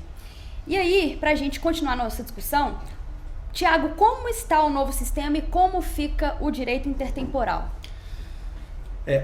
A primeira alteração que a gente tem, né, que fica muito evidente, é que a gente trabalhava antes com as frações e aí o legislador agora trouxe percentuais. Eu até achei interessante porque o sistema unificado de execução penal, pelo menos aqui em Minas Gerais, e que é o que o CNJ tem tentado implantar em todo o Brasil, quando você abre lá o sistema de execução de pena, ele te dá já um círculo, né, um gráfico, e ele te dá o percentual. Então é interessante que você já bate o olho e vê, você não precisa ficar fazendo ali aquela conta. Cada preso tem a informação lá Cada direitinho? preso. Quando você abre, você entra no sistema, entra no processo do preso, você fala atestado de pena ou levantamento de pena, ele com a abre. pena unificada já. É claro que o juiz tem que dar as decisões e tal, mas claro, o servidor vai lançando os comandos e ele vai unificando. Inclusive... É o sistema do CNJ, é isso? Desculpa a curiosidade. É o CU, né? CU. SEEU. Sistema de Execução... Não, Sistema Eletrônico de Execução Unificado. Tá. É um sistema que está implantado em Minas Gerais, ele foi criado pelo TJ do Paraná, e ele foi adotado, né, como um sistema que o CNJ deseja implantar em todas as unidades da federação. Legal. Só que isso causa uma confusão danada, porque o próprio PJE, o CNJ tenta implantar o PJE que for os modos do TJ de Minas, mas, por exemplo, o TJ de São Paulo não aceita, porque o TJ de São Paulo gastou uma fortuna num sistema que não é público, que é próprio, e funciona infinitamente melhor do que o nosso. Mas, enfim, gastou e agora ele não quer abrir mão, enfim. Mas isso é uma outra discussão. O fato é que é o seguinte, agora a gente tem as progressões definidas em percentual, e agora você não tem mais aquele padrão, né, de 1/6, que antes era 1/6, 2/5, 3/5. Agora não, agora você tem percentuais. O que eu acho interessante é que na maioria, né, eu não vou ficar falando aqui de frações, porque não é meio chato ficar falando de matemática, enfim, mas a maioria é o seguinte, o que acontece com esses percentuais é que, em sua maioria, eles endureceram a progressão de regime. Na prática, o que isso significa? O cara vai ficar mais tempo preso. Como a gente estava falando, né, ele vai ocupar mais tempo a vaga. Agora, o legislador foi meio... Como é que eu vou dizer? cochilou, né? Porque ele falou assim, 16% pensando no primário lá, que era um sexto. Só que 16% dá 1, exatamente, porque 16%, porque na verdade um sexto não dá 16%, dá 16,6666. Então, em tese, essa mudança foi benéfica. Foi benéfica, ela retroage, porque ele político um pouquinho mais rápido, enfim. Mas depois disso ele fez... Arredondaram para baixo ao invés de arredondar para cima. Exatamente. Tinha que ser 17%. No colégio você tirava 16,6 era 17 no boletim, pô. Vai deixar o cara de humanas fazer a lei também, ele olha aí, 16. E aí ele seguiu, né, também nessa definição dos padrões, né, ele seguiu um critério que o legislador penal já segue há muito tempo, que é a ideia da violência ou não. Então, assim, é primário, o crime é violento, é um percentual. É primário, o crime não é violento, é um percentual menor. É reincidente, é violento, ou grave ameaça à pessoa, um percentual maior. Não, é reincidente, mas não houve violência ou grave ameaça, é menor. É reincidente, hediondo, e aí vai. Então as frações vão aumentando. Eu acho que foi bem o legislador. Assim, a verdade mesmo, é o que eu estava falando antes, a gente fica naquela situação limítrofe, né? Eu acho que a efetividade da execução penal no Brasil é ridícula, e é ridícula porque a LEP não é cumprida a rigor, já que você não tem um regime semi-aberto adequado, você não tem um regime aberto adequado. E aí a verdade é o seguinte, o cara cumprir um sexto, né? O cara é condenado a apenas 6 anos, cumpriu 1 e tá na rua, pô. Mas vamos tocar na ferida, né? Thiago. A LEP, desde a época que eu estudei ela na faculdade, nunca se aplicou, né? E de lá pra cá não mudou muita coisa do ponto de vista fático, pode até ter tido algumas mudanças jurídicas, mas a LEP, ela parece ter sido feita para um país que não é o Brasil. Eu brinco na aula, assim como o Estatuto do Torcedor. Né? Você é um torcedor de Série B, né? Torcedor do Cruzeiro. E esse tema não deveria ter sido tratado, ele não está na pauta. Né? Isso eu acho. Eu senti convidado. Eu não ia perder essa oportunidade de alfinetar o Série B. E você, como torcedor de Série B, você sabe, o Estatuto do Torcedor ele é maravilhoso, mas ele é para o torcedor europeu. Se o Cruzeiro estiver disputando, eu acho difícil isso acontecer, mas se ele disputar a subida para a Série A, você vai no jogo final, se for no teto do Mineirão, se for de cabeça para baixo, você vai estar lá. Mas o Estatuto do Torcedor proíbe. Foda-se, eu vou. Então, será que o Estatuto do Torcedor é uma lei para um torcedor que não é brasileiro? Será que a LEP não é, fazendo um paralelo, uma lei de execução para um preso que não é um preso da realidade brasileira? Mas Bruno, só uma intervenção rápida. Mesmo se a LEP fosse suavizada no rigor com relação a normas de sanitarização, normas de conforto, por assim dizer, ainda assim ela não seria cumprida nas penitenciárias brasileiras. Sim. Só para ter uma ideia. Primeiro, a gente não tem vaga suficiente de regime semiaberto e nem de regime aberto, assim, nem de muito longe. Também não temos vagas de regime fechado. São milhares e milhares de vagas celas de 6 metros quadrados, celas com aeração individuais. Lá em tem ar-condicionado, né? Olha, toda pena em regime fechado que não é cumprida em cela individual é ilegal no Brasil. Vamos só fazer uma parte. Eu não estou defendendo que preso tem que ficar em cadeia superlotada. Eu só estou questionando se a LEP ela não está um pouco fora da realidade brasileira. Não tem ninguém aqui defendendo atentados à dignidade do preso, não. Por favor, mesmo que se tivesse um pouco mais... Exatamente, por favor, porque entendo, já é polícia, já tem essa carga. E olha os polícia aí e tal. Não, eu não estou defendendo isso. Por favor, não me entendam mal. Aí, assim, eu vejo... É tudo. A execução penal, como o Chiquinho falou, ela ficou esquecida, como você falou. Ninguém discute isso. Nós estamos discutindo como ninguém. Olha pra você ter uma ideia. Aí o STJ vem e fala assim, não, o condenado não pode fazer opção. Ele não pode fazer opção por aceitar ou não o sursi. O sursi está na sentença. Falou, doutor ministro, eu marco a audiência admonitória. Basta ele chegar para mim e falar assim, doutor, não vou cumprir. Eu vou advertir das condições de sursi. Ele fala assim, não, doutor, não vou cumprir, eu quero regime aberto. E ele tem razão, sabe por quê? Porque você tem um sursi de 2 anos, um tanto de cognição, e a pena dele é 6 meses. Eu falo, não, eu prefiro ficar 6 meses domiciliar, no regime aberto. Porque não tem vaga em casa de albergar. Do que cumprir esse sursi. Então, assim, os próprios tribunais superiores e o próprio TJ, os próprios tribunais de segundo grau, eles não têm dimensão da realidade. Não tem. Te dou mais um exemplo. Não sabe mesmo. um negócio que eu fico indignado, eu fico bravo? Se tiver algum desembargador me ouvindo... É acadêmico. É bom que ele reflete, pô. Mas veja que situação. O cara é condenado, a pena é substituída. Prestação de serviço à comunidade e prestação pecuniária. Pagamento de um valor. Aí vai ao TJ, o TJ resolve mudar e volta para mim uma prestação pecuniária e uma limitação de fim de semana. Eu falo, como é que eu vou cumprir e fiscalizar a limitação de fim de semana? 5 horas no sábado, 5 horas no domingo. Ele tem que ficar. Porque eu não tenho local, porque tem que ser um local que ele vai assistir um curso, tal, e não existe. Então eu vou falar para ele ficar onde? Porque via de regra seria na casa de Obergato, que já não tem. Isso. Não, então você vai ficar onde? Vai ficar em casa. É só ele acordar mais tarde, pô. Pronto. Dormir até 11 horas, meio-dia, tá tranquilo, cumprir. Sábado e domingo. Acabou. Tá de brincadeira, isso não é pena. Você tá me lembrando quando lá na PF do Rio, eu tava comandando um plantão lá uma época e a gente tinha algumas prisões domiciliares ordenadas pela Justiça Federal e a PF ia cumprir. E aí eu cheguei lá, mas onde vocês estão indo, os agentes? Não, nós vamos cumprir aqui 3 ordens da Justiça Federal para ver se o preso está em casa. Eu fiquei curioso, mas como é que vocês fazem isso? O juiz ordenou, então a gente tem aqui uma instrução do serviço que a gente tem que ir na casa do cara e tocar interfone, ele faz um joia lá da janela e nós vamos embora. Mas você sabe que a gente certifica quando chega. Eu falei, mas vocês fazem isso em horário alternado? Claro, chefe. Um dia a gente vai de manhã, um dia a gente vai de tarde. Ele nunca sabe a hora que a gente vai. Eu falei, mas lá em Sete Lagoas funciona assim. Assim lá em também, Sete Lagoas, a Polícia Militar vai lá e quando ela não encontra, ela lava um boletim de ocorrência e isso vai para os autos de execução penal. E aí você verifica e você marca um dia de justificação. Fala, olha, a polícia foi lá 3 vezes. Tava de diarreia, tava no banheiro. Eu ouvi o negócio tocar, mas eu não consegui sair do trono. Teve um lá que falou que ele toma remédio controlado e tal. Ele dormiu pesado demais e não escutou. Chegaram muito cedo. E com isso eu penso no policiamento, que fica, claro, abandonado, óbvio. Enquanto a polícia fica. Claro. E isso é função da polícia? Né? Claro que não. Né? Do ponto de vista constitucional? Não. Claro que não. Então vamos dar uma resumida, Thiago. Só mas deixa eu só voltar na progressão, porque o legislador também comeu moça, porque assim, ele vai trabalhando nos incisos 1, 2, com essas hipóteses, né, de primário com violência, primário sem violência, reincidente com violência, reincidente sem violência, aquela coisa toda.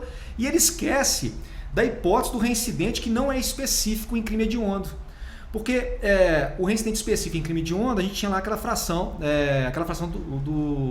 o reincidente específico em crime hediondo, a gente está na lei agora. Uhum. Então, na hipótese dele, deixa eu ver, anotei um inciso aqui, ó, minha colinha, o reincidente específico em crime hediondo passou a ser 60% da pena se for sem resultado morte, ou 70% da pena com resultado morte. Para progressão. Para progressão de regime.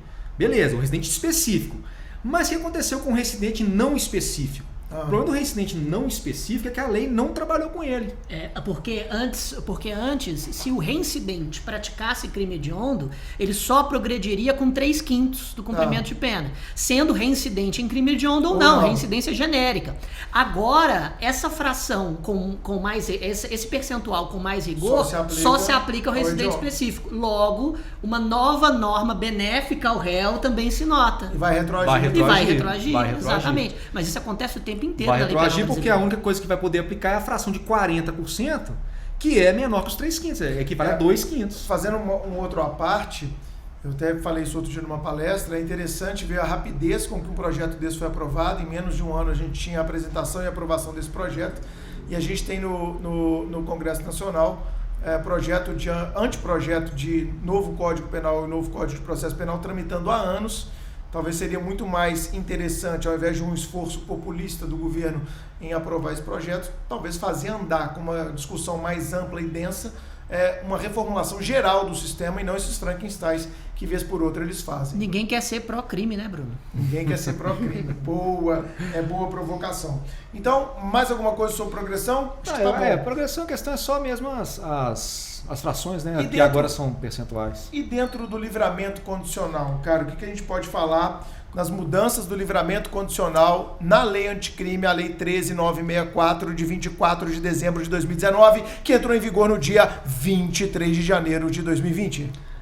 Com relação ao livramento condicional, a gente ficou agora com 3 hipóteses, que na verdade são 2.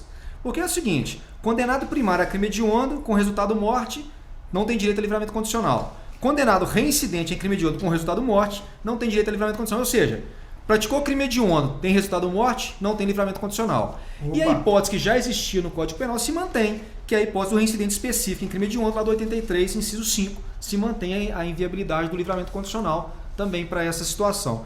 Na verdade, né, a situação do crime hediondo ficou muito claro no projeto grave. Agora é que hediondo não vai ter mesmo. Se ferrou. né? O hediondo ficou bem difícil, especialmente se ele for reincidente. Aí não há discussão, não tem jeito, porque mantém aquilo que já vinha do Código Penal anterior. Exatamente. E agora a lei só exige o tal do resultado morte, né? Que caracteriza o crime mais grave. É aquela pergunta, Chico. Você que tem esse viés crítico muito forte, o que você achou dessa mudança pro hediondo? Porque vamos falar a verdade, o hediondo, tudo bem, as milhares de críticas que existem à Lei 8.072/90, a gente estuda isso desde a época da faculdade. Falsificar um pote de creme anti-rugas crime hediondo. Mas vamos lá, cara, a gente pode discutir como é feita a seleção de crimes para acrescentar na Lei 8.072. Exato. Isso é um debate. Perfeito. Né? Agora, vamos pensar em latrocínio, é hediondo? Sim, é hediondo. Homicídio qualificado é hediondo? Perfeito. É hediondo? É hediondo. Sequestro, extorsão mediante sequestro, é hediondo? Mediante sequestro. Aliás, a lei foi feita para combater uma extorsão mediante sequestro específica. Era o crime do final da década de 80, começo da década de 90, eu lembro bem. Agora, tráfico é equiparado a hediondo. Então nós estamos falando de delitos realmente graves. E se esse governo foi eleito... Alguns sim, outros não. Vamos lá, se esse governo foi eleito com essa ideia, se uma das primeiras medidas do governo Jair Bolsonaro foi designar um juiz tido como um juiz de linha dura para o Ministério da Justiça, voilá, como diria Marcos Paulo, a gente pode até discordar, mas do ponto de vista democrático, esse enrijecimento da lei, eu acredito ser democrático. A gente pode tecer todas as críticas aí, mas você endurecer contra quem pratica crime hediondo, eu acho que é um posicionamento político da corrente que venceu a eleição. E democracia é isso. Eu não nego que é democrático esse aumento e esse endurecimento. Talvez 2 pontos de crítica sejam pertinentes. Vamos lá. A primeira é o princípio da individualização da pena, que é violado quando se proíbe a progressão de regime. Será que não seria também violado quando se proíbe institutos como livramento condicional? Mas isso já foi decidido até pelo STF. O STF só decidiu sobre a proibição da progressão de regime e a proibição da substituição de pena privativa de liberdade por pena restritiva de direitos. Sobre o livramento não enfrentou o livramento. Será que vai enfrentar agora? Agora vai enfrentar com a ampliação das hipóteses de vedação de livramento condicional. Perfeito. Não acho que é desproporcional. É tese, né, para advogado criminal que estamos escutando, né? Com certeza. O princípio da individualização da pena é pertinente e em tese violado da mesma forma, porque se padroniza a individualização da pena com relação a um dos seus institutos. O segundo ponto, é claro, é da efetividade criminológica. A ideia aqui é simplesmente neutralizar o indivíduo rotulado como bandido por uma lei dos crimes hediondos, que também o nome também é publicitário. Pô, já teve uma chance, irmão. Foi lá e foi reincidente ainda em crime hediondo? Verdade, mas a criminologia mostra desde a década de 60 a participação dos próprios mecanismos de punição do Estado na produção e na reprodução da violência. Mas peraí, esse cara foi pego 2 vezes. E o tanto de vezes que ele não foi pego? Tá, verdade. Isso não é senso comum, não. Isso é estatística. Isso também é estatística, mas também é estatística a seletividade estrutural do direito penal. Sim, isso é que só incide, é uma discussão também pertinente, porque é uma norma que é também feita para um criminoso muito específico. Corrupção não é crime hediondo. Concussão não é crime hediondo. Peculato não é crime hediondo. Entretanto, os delitos praticados por determinada camada são. E a seletividade de todos os instrumentos de persecução penal estão só voltados para esse indivíduo. E diminui realmente os índices de criminalidade? A lei dos crimes hediondos diminuiu na década de 90 para hoje? É evidente que não, que não. Isso não é assim que a gente reduz criminalidade, isso está mais do que provado no Brasil. Agora, sobre um outro ponto que também foi alterado pela lei anticrime, o regime disciplinar diferenciado, o RDD. Qual foi a modificação nesse regime? E aí eu já puxo uma polêmica. Eu sei que o Chiquinho gosta de polêmica. Gosto. Ele é compatível com os princípios constitucionais penais? Já havia essa discussão, né? Antes das alterações, mas agora com esse maior rigor, a discussão fica ainda mais potencializada. Qual a sua opinião sobre? Nós vamos ressuscitar a discussão com relação ao RDD. Sim. Porque de 360 dias passou para 2 anos. Concordo. Né? Então, assim, e uma série de outras restrições. Então, essa discussão vai ser reacendida sem nenhuma dúvida. Então, de 360, que era o regime quando foi previsto inicialmente o RDD. 360 dias, agora 2 anos. 2 anos. Dobrou praticamente, então. Dobrou praticamente e ele pode ser renovado. A renovação pode acontecer. Mas será que não isso existe é mais a limitação de 1/6 da pena. Exato. Cara, mas será que não é uma adequação da realidade fática, a realidade jurídica? Porque, Thiago, você é juiz, cara. Você sabe, quando o juiz quer, ele arruma argumento. Quando ele quer, ele vai fundamentar do jeito que tiver. Cara, o Beiramar, Eu fiz custódia dele no Rio de Janeiro algumas vezes. O Beiramar, ele está em RDD o quê? Há mais de 10 anos. Ele está em RDD há mais de 10 anos. Eu era lotado no Rio de Janeiro em 2007. Ele vinha de Catanduvas, ele vinha de Campo Grande, ele vinha de Mossoró, dos presídios federais, para o Rio de Janeiro para ser testemunha em processos criminais que contra ele tramitavam na Justiça Fluminense. E a gente da Polícia Federal trazia em avião nosso, a gente fazia a custódia dele no Rio de Janeiro. O cara está em RDD há mais de 10 anos. Tá lá. Então será que isso não é uma tentativa de adequar um pouco? Um RDD prático, você diz, né? Cara, vamos ser, Na prática, vamos ser mais realista que o rei, não. Marcola, do PCC. Quanto tempo que esse cara está em RDD? Você acha que é 360 dias? O cara vai arrumar fundamento para prorrogar.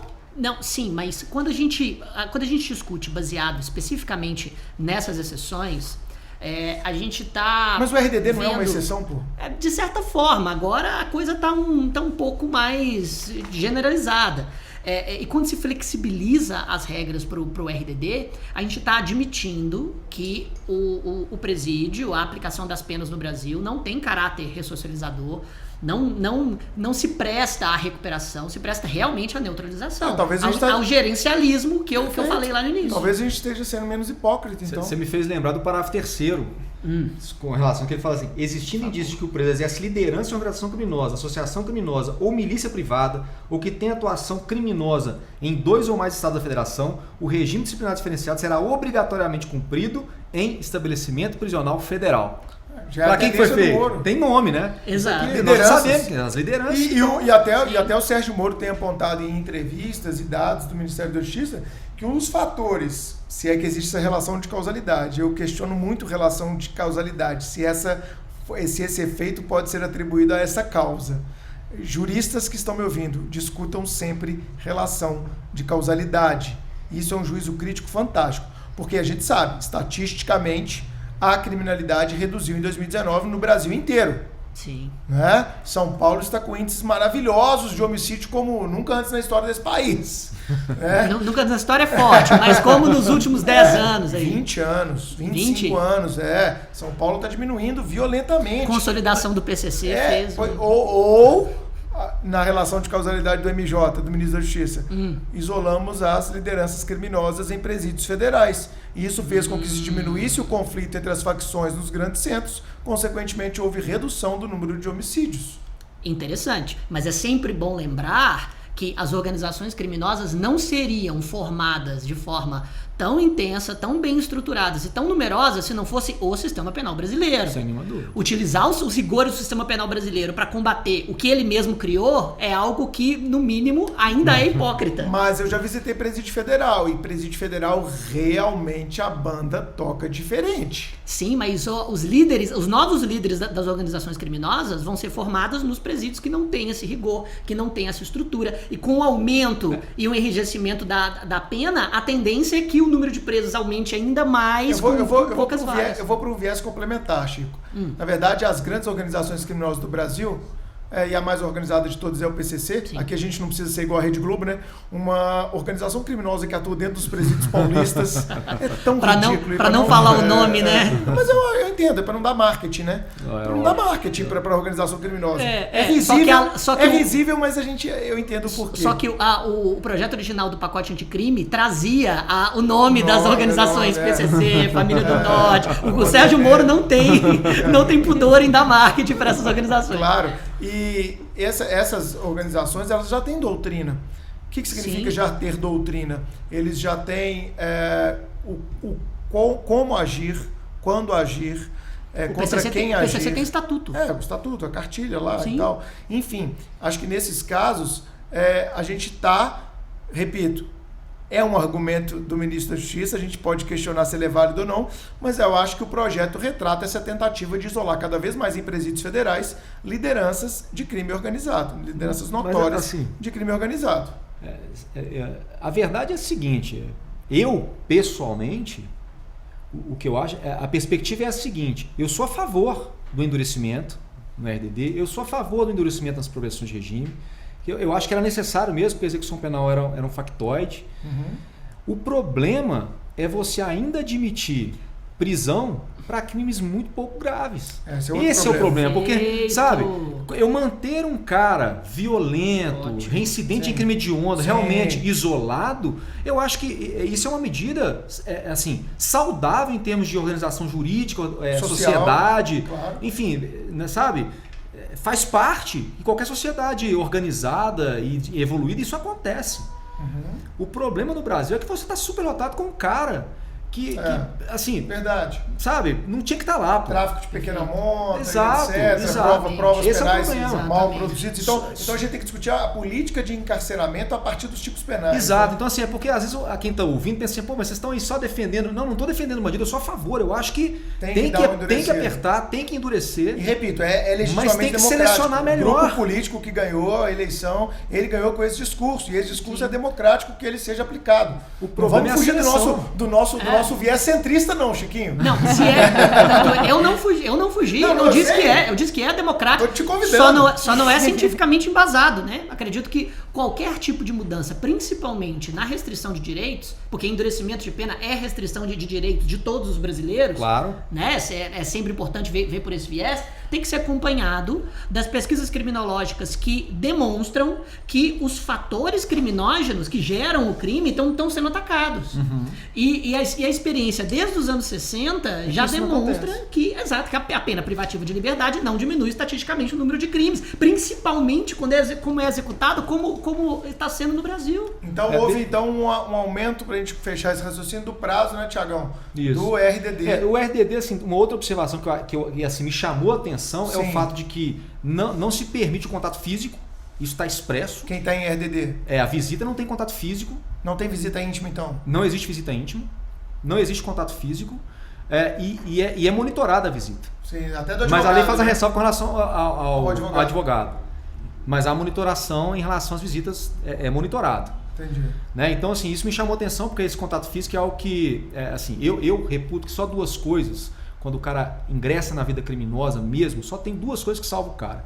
Ou ele se converte a alguma religião verdadeiramente, ou ele tem alguém que ele ama muito, e geralmente está ligado à família. A mãe, normalmente. Às vezes é um Esposa, filho, às vezes esposa, que- companheiro. que o convence a trocar aquele ingresso da vida criminosa. E se você não permite que o cara dê um abraço no filho, né? Quem ele ama, Perfeito. porra. Eu acho que isso aqui extrapola. Eu acho que, Sensacional. sabe? E eu já tive Concordo. episódio de uma cadeia pequena, minha primeira comarca, uma cadeia pequena, e eu cheguei lá, um preso chegou e falou assim, doutor, eu fui condenado no tráfico, o senhor me condenou, tal, eu tô aqui, eu sei que eu errei, tô aqui para cumprir minha pena, mas poxa, a minha filha, eu tenho uma filha de 3 anos, e ela vem aqui me visitar e tal, e eles não me tiram da cela, a visita é com a gente na cela, fica todo mundo aqui se digladiando para ver quem vai conversar com a sua visita. Aí eu chamei lá e falei, poxa, como assim, uma cadeia com 22 presos, você não consegue fazer uma visita humanizada? Organizado. Não tem jeito de fazer isso? Porque numa cidade pequena... Você conseguiu implementar? Fiquei curioso. Não, aí eu falei com ele, falei, não, você tem que, nem que você faça uma Dá um cela jeito. por vez, você tem que abrir a cela e você tem que deixar o cara dar um abraço na filha dele, porra, isso faz Não parte. é desumanizar isso é humano. demais o preso. Ué, Concordo. isso é do ser humano, enfim. E a outra coisa que me chamou a atenção no RDD é a questão do sigilo de correspondência, porque expressamente ele está dizendo que não há sigilo de correspondência. Aham. Na verdade, o 41 da LEP já dizia que o diretor da unidade prisional poderia quebrar esse sigilo, né? Era um direito que o diretor da unidade prisional poderia né, quebrar, um direito constitucional, né, do sigilo de correspondência. Mas no RDD não tem sigilo mesmo, não tem Eu argumento. acho excelente essa medida. Eu também acho. Pela minha vivência. Eu também acho. não Eu pode. acho que as ordens vão por cartas, Chico. Então, Não, sim. né, eu acho excelente essa medida. E, Thiago, eu fiquei curioso, em Ipatinga lá, que você atuou na VEC, dos 1.000 e poucos presos que você tinha, quantos você chegou a colocar em RDD?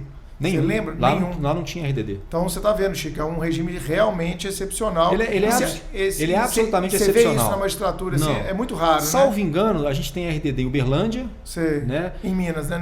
Em Minas, né? Tô falando de Minas Gerais, o contexto, porque, na verdade, Ipatinga tem um negócio muito interessante.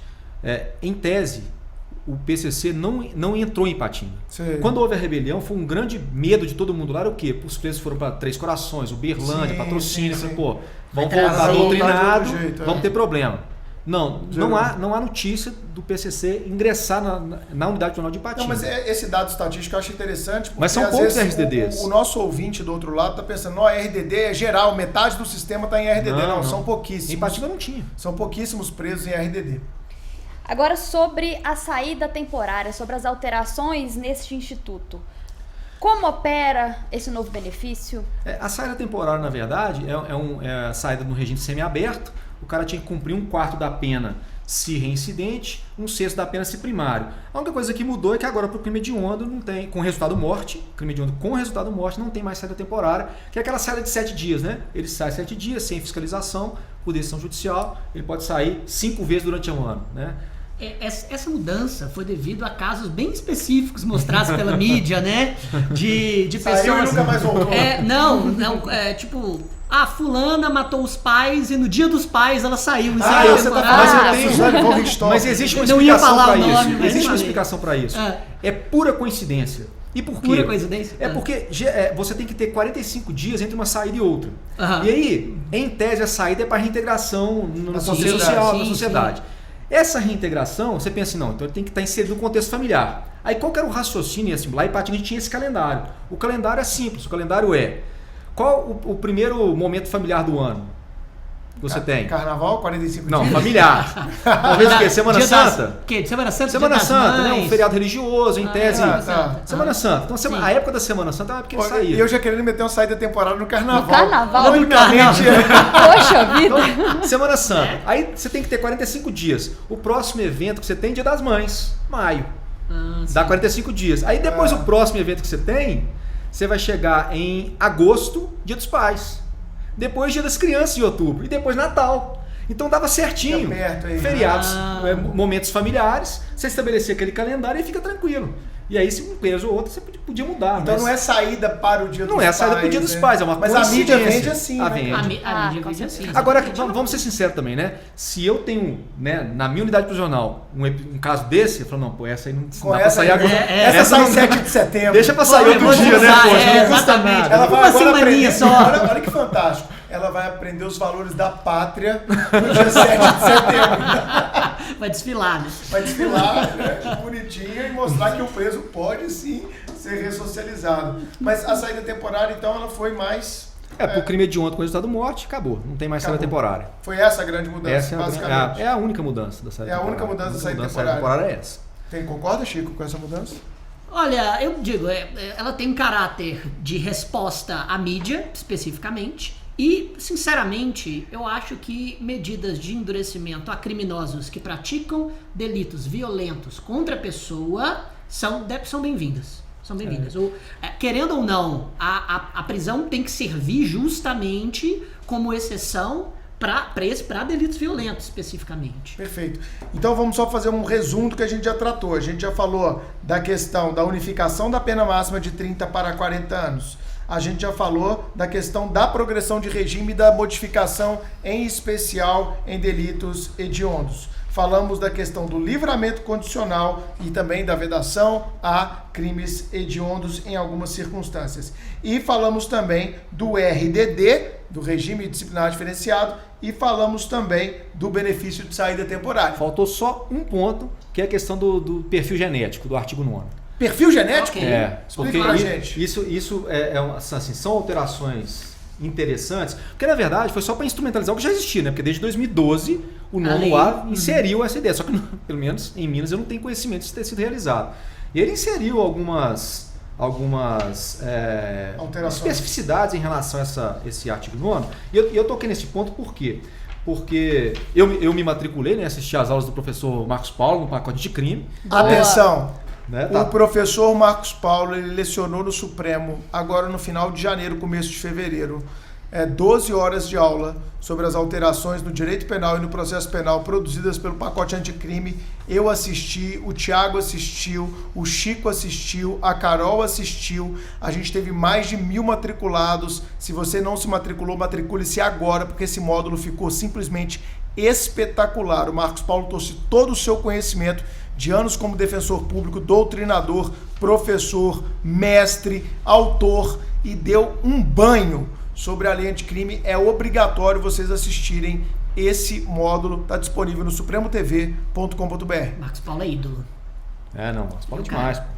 E assim, eu estou tratando nesse ponto por quê? Porque teve algo que me chamou a atenção na aula do Marcos Paulo.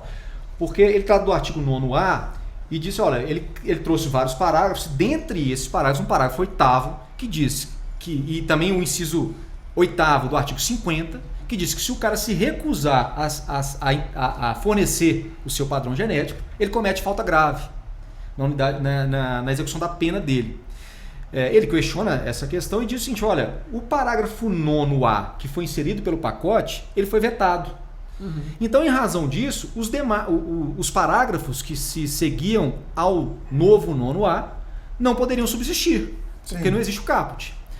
Só que aí eu discordo. Por quê? Porque em 2012 já tinha inserido um 9º-A e os parágrafos desse novo 9º-A que foi vetado, eles acompanham mais ou menos o raciocínio do 9º-A que já existe. Então eles não estão órfãos, eles têm uma cabeça. Você acha que os parágrafos, então, eles poderiam se adaptar à velha redação? À velha redação, porque veja só, a velha redação só não especificava quais os crimes que admitia o perfil genético. Uhum. Que a nova redação que foi vetada trouxe, porque ela diz, olha, é só para crime contra a vida, contra a liberdade sexual, crime sexual contra vulnerável. Entendi. E a redação anterior não falava isso. Né? Ela falava dos crimes hediondos. Só falava crime doloso com violência grave contra a pessoa ou crime hediondo. Ou crime hediondo. Então não falava. Mas a regulamentação do perfil genético, dos parágrafos, se insere perfeitamente. Não acho que não há problema, não. Mas uma pergunta, você não acha que obrigar o preso, através da ameaça de punição por falta grave, a conceder o seu perfil genético, não viola o direito à não autoincriminação? Pois é, aí é que o ponto... Aí é que o bicho pega. Porque o Brasil é signatário do tratado. Aí é que o bicho né? pega. Então, Interamericano de Direitos Humanos, a primeira São José coisa, da Costa Rica. Não invasivo, né? Primeira coisa. Coletar um fio de cabelo. Fio de cabelo, uma bucha que ele utilizou para tomar um banho. Não invasivo, eu acho que esse é o primeiro ponto. O segundo ponto que eu achei interessante que o parágrafo trouxe é o quê? Acesso. Então, assim, eu anotei aqui, ó, o banco de dados é sigiloso, mas o preso e o seu advogado têm acesso. Então ele tem acesso e pode contraditar, inclusive fazer contraprova.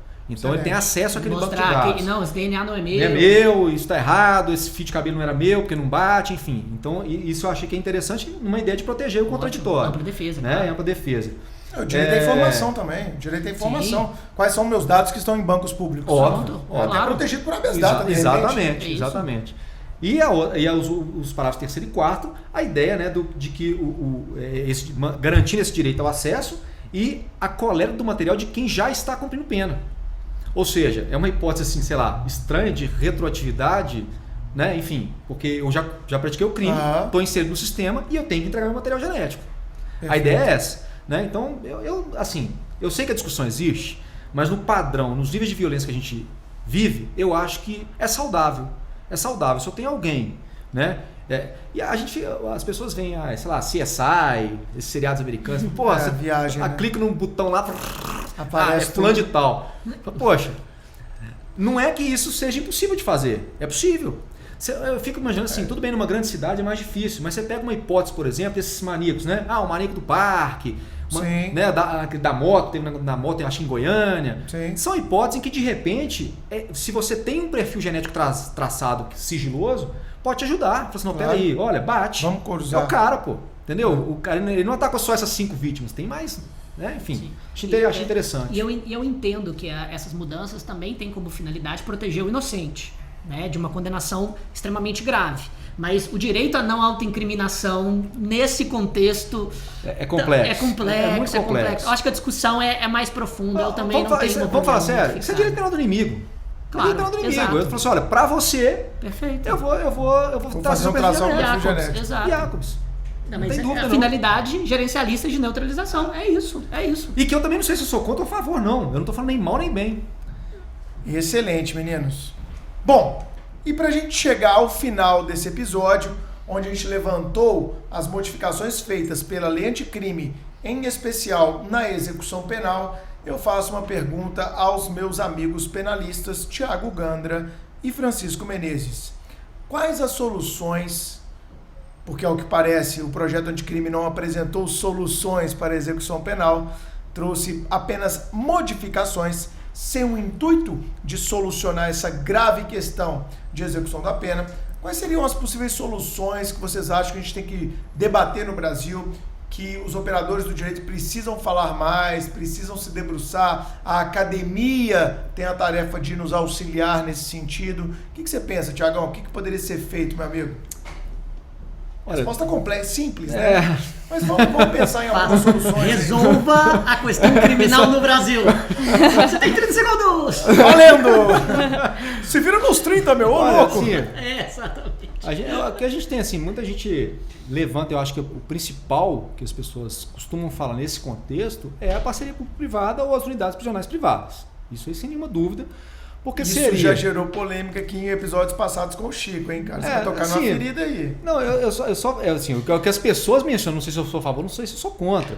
O que eu quero dizer é que, assim, é a ideia, porque no tamanho que é a execução penal do Brasil, se a iniciativa privada, a iniciativa privada seria a única que talvez tivesse condição de fazer um aporte financeiro que pudesse efetivamente causar uma mudança. Sim. Porque do Estado nós não podemos esperar isso, que não vai acontecer. Não tem investimento. Esse dinheiro tem que vir de algum lugar. Claro. Iniciativa privada, então essas parcerias talvez sejam a solução. E elas já começaram a acontecer aqui em Ribeirão das Neves nós temos uma. Né? Mas assim, tem diversas críticas. Inúmeras críticas que são razoáveis. Sim, mas em soluções, pensando em soluções. Não, eu acho assim. Factíveis, claro.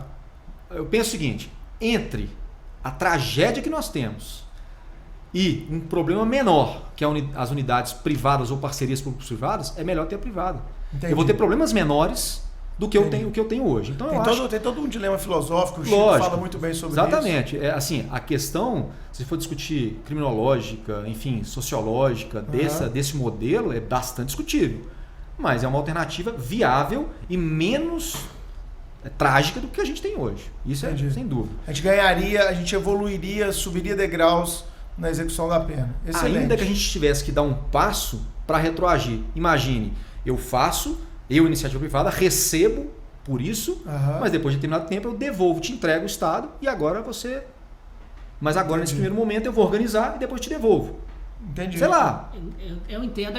E eu acredito que, pelo menos, o cenário de violação de direitos humanos poderia ficar mais... interessante, mais ameno, exatamente. Essa é uma palavra boa, mas o problema de deixar a iniciativa privada transformar a execução penal em um negócio é que, ao mesmo tempo, quando se muda, né, o estado mental do presídio, a gente tem nos Estados Unidos, por exemplo, né, um criminólogo chamado Louis Vacun escreve muito sobre isso. Passa a existir muitos lobbies privados por uma execução penal com cada vez mais presos. E possibilitando não só o enrijecimento da pena, como também a mitigação de direitos que permitam uma melhor exploração, não só da mão de obra do preso, como também a exploração econômica do ambiente da cadeia. E com isso a finalidade, tanto da ressocialização, quanto qualquer finalidade que a execução penal ainda pode ter, vai ficando em segundo plano perante a intenção poder econômica, exatamente, do contexto. Essa é a crítica principal. Entendo a crítica, mas estou com o Thiago nessa, Thiago. Faz mais sentido, é aquilo. Mas a gente não pode discutir. O Chico fala tão bonito que ele quase convence. Quase convence. Quase. Não, se eu tiver mais 15 minutos, talvez, colocar todos os pontos de Louis Vacun. Doutor, o seu prazo foi indeferido.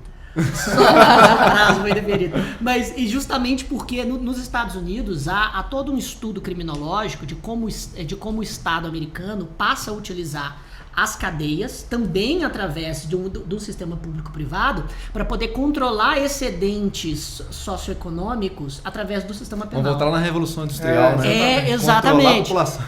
De certa forma, exatamente. Então, não se pode investir na economia através de modelos keynesianistas, né? Porque eles são liberais, então se investe através de um sistema penal hipertrofiado. Então você tem todo o ordenamento jurídico penal que permite essa hipertrofia. O ordenamento brasileiro já é assim, Chico.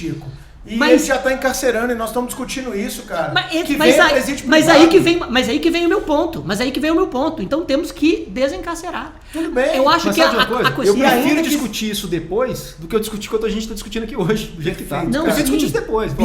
Depois vamos discutir isso. Mas esse é o ponto. A discussão sempre é puxada para depois. O que você tem que fazer... Mas é uma solução mais imediatista, Chico. Entendo. A discussão de desencarceramento, ela é absolutamente infactível num país como o Brasil hoje, com índice de criminalidade como a gente tem, com o senso comum e com os políticos que a gente tem. Eu entendo, mas com esse estado mental a discussão nunca vai ser trazida para a mesa. E Bem-vindo à daqui a 100 anos, mas muitas discussões foram trazidas para a mesa e elas eram vistas como impossíveis a curto e médio prazo. O próprio feminismo, o nosso tema do nosso episódio passado. Uma coisa é o dever ser, outra coisa é o ser. O que o Thiago está propondo é vamos discutir o ser, sem se esquecer que pode haver uma discussão de segundo plano do dever ser. Eu acho que a ideia que o Thiago está falando de uma solução de presídio privado, de parceria público-privado, como já está crescendo no Brasil, como já está acontecendo, pode ser uma saída utilitarista, imediatista, para um problema que, se deixarmos para uma discussão mais filosófica, não vai ser resolvido. Entendo, mas eu acho que a gente tem que deixar de dar soco na parede. Sim. Incrementar as penas e encher os nossos presídios de pessoas, e justamente nesse caráter gerencialista neutralizador, não diminui os níveis de criminalidade a longo prazo, não melhora a questão criminal no Brasil e o pior, joga para baixo do tapete a verdadeira discussão sobre o desestímulo aos fatores criminógenos, que é o que justamente qual que é mais pode diminuir a factível de ser resolvido em 10 anos? Talvez as duas coisas no sentido de qual que é mais factível de acontecer, de você ver? Mas elas são completamente excludentes? Não, elas não são excludentes. Mas, ótimo. Mas você tem que estabelecer qual é a prioridade que você vai trabalhar. Porque você tem que defender alguma solução. Então existem soluções de médio, de curto, de médio e de longo prazo. A ideia de discutir o desencarceramento no Brasil, na minha visão, ela é uma ideia de longuíssimo prazo.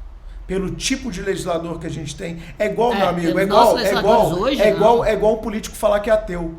Qualquer político que falar que é ateu, ele nunca mais vai se eleger na vida. Sim. Perdeu. Se um político defendeu o aborto, ele perdeu a eleição. Estou falando para cargo majoritário, tá? Para cargo majoritário é um tiro no pé. Para cargo do Poder Executivo. Para cargo... Exato, e majoritário também. Senado também, ele tá fudido se ele fizer isso. Né? Então, eu acho que a gente não pode perder o pé da realidade. Vamos discutir o que é factível num curto prazo. Olha, a iniciativa privada está aqui do lado, ela está querendo ganhar dinheiro com isso. Vamos lembrar que a gente é um sistema capitalista, eles vão ganhar dinheiro, vamos ver como o Estado vai pagar, vamos discutir a forma de pagamento, vamos ver se o preso pode pagar parcela trabalhando, vamos ver se a iniciativa privada tem o dever de colocar o preso para trabalhar, vamos ver se a iniciativa privada tem o dever de colocar celas decentes, vamos ver se a iniciativa privada vai fornecer educação. Lembrando que a primeira rebelião, dentro de todas aquelas séries de rebeliões alguns anos atrás, foi em um presídio privado. Não foi foi em qual estado? Mato Grosso? Não lembro, cara, de cabeça não lembro. Que ocorreu as decapitações quando as organizações criminosas estavam, né? No Maranhão teve, choque, né? Acredito que no Maranhão, exato. Depois Amazonas. Foi em presídio com parceria público-privada. Então, isso não vai inibir rebelião. Exatamente, não é panaceia. Não é panaceia. E o meu medo é justamente que quando se traz o contexto privado para a discussão, ele acaba tomando todas as vozes. Entendi. E o que nós temos que discutir, que é uma execução penal e um direito penal que esteja alinhado com o substrato científico da criminologia, simplesmente fica para baixo do tapete e a gente continua dando murro na parede. Chiquinho, deputado, essa é a minha defesa a partir de agora. Bom, e a segunda solução que a gente discutiu aqui nos bastidores, que você tem até um livro um pouco voltado para isso, né, Thiago? Nós vamos falar do livro do Thiago na Dica Suprema para a gente encerrar esse episódio, cara. A outra hipótese que a gente estava comentando aqui é a APAC, né? Eu estava sendo confrontado pelo Chiquinho aqui sobre a APAC. Você lembra? É a associação... Posso falar? Pode contar, pois bem, pode contar. Não, inicialmente o nome APAC significa amando ao próximo, amarás a Cristo, porque foi uma iniciativa junto à Pastoral Carcerária, exatamente, de humanizar as presídios através da religião. 1979. Exato. 1979? Em São José dos Campos, pela iniciativa de um advogado chamado Mário Toboni. Quando isso virou política pública... Trocaram o nome. Cara, esse nome não dá porque o Estado em tese é laico. E daí virou Associação de Proteção e Amparo ao Condenado. Assistência ao Condenado, exatamente. Excelente. E você pesquisou um pouco sobre isso, né, Thiago? A APAC, na verdade, ela não é a solução. A ideia do Mário Toboni, lá no princípio, quando você vai investigar ali o que ele pensava, a ideia dele é assim, olha, cada cidade cuida do seu preso. Uhum. Como? Num sistema pequeno. Então a APAC, em tese, era para ser um estabelecimento pequeno para que cada cidade cuidasse do seu preso. Né? É claro que a APAC surgiu com um viés religioso intenso. Hoje... Uma associação ligada à igreja. Diretamente ligada à Igreja Católica. E aos poucos os municípios foram encampando essa ideia. Não, a ideia, na verdade, lá, vou tentar lembrar o nome do juiz, acho que era Silvio, quase certeza, depois desembargador em São Paulo, que gostou da ideia e encampou e começou a aplicar em São José dos Campos. Mas, por incrível que pareça, aqui em Itaúna, o Dr. Paulo, que aposentou, Sim. Conheceu o sistema e aplicou com excelência em Itaúna, tanto que a sede toda veio para Itaúna, né? A sede da federação é toda em Itaúna, porque a APAC é submetida a uma federação, que é a FEBAC. Para quem é de fora de Minas Gerais, Itaúna é um município. O Chico passa lá toda vez porque ele mora em Divinópolis, que é outro município perto. Exatamente. Itaúna é um município a 70, 80 quilômetros de Belo Horizonte, bem próximo aqui da nossa capital mineira. Então, e lá em Itaúna a APAC teve sucesso absoluto. Então, assim, uma visita à APAC de Itaúna é realmente transformadora. Sim. Né? Você percebe que é possível. Sim. Agora, é claro que quando nós falamos da incidência da religião no sistema prisional, a verdade é a seguinte: não existe sistema prisional sem ingerência da religião. O que a APAC faz, e que eu acho que o Mário Ottoboni percebeu muito claramente, é que existe um episódio no sistema comum, ou uma situação no sistema comum, que é muito tradicional. O cara se aproxima do pastor, do padre, porque ele precisa convencer de que ele está mudado. Entendi. E assim, dentro da unidade prisional, ele terá benefícios. Ele vai ser o cara, por exemplo, que vai ficar solto, entregando a comida, entregando a alimentação. Faxina, famoso faxina. Né? Enfim, a gente chama de galeria. Então, ele vai ser o galeria do bloco. Então, ele se aproximar do líder religioso dentro da unidade prisional é muito bom para ele, porque ele passa a ter a confiança desse líder religioso, e esse líder religioso tem ingerência junto à direção. Isso ajuda na execução da pena. São normas internas, né? É o código de conduta. Exatamente.